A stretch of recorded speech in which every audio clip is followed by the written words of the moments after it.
Hello বন্ধুরা, আমি আছি আপনাদের মাঝে কিছু আম নিয়ে কিভাবে আমের আচার বানাতে হয় আপনাদেরকে দেখাবো। প্রথমে দিয়ে দিলাম কড়াইতে কিছুখানি আম, তারপরে দিয়ে দিলাম বরফ, তারপরে দিয়ে দিলাম কোকোকোলা, তারপরে এইগুলোর সাহায্যে ধুয়ে নিলাম, তারপরে একটাকে 4 ফালা করে কেটে নিলাম।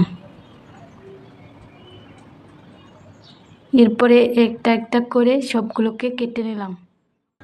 সবগুলো কাটা হওয়ার পরে সবগুলো একসাথে নিয়ে আবারও কিছু বরফ দিয়ে মিশিয়ে নিলাম।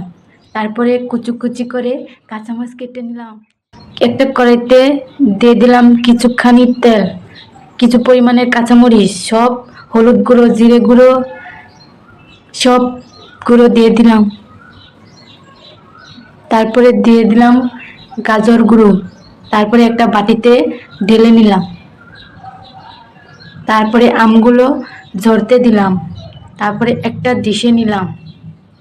তারপরে এই বাটিতে রাখা সবার শেষে আমের আচার বানানো কেমন হয়েছে এটা দেখার জন্য আপনি যদি আপনার মাকে ভালোবেসে থাকেন তাহলে একটা লাইক, সাবস্ক্রাইব।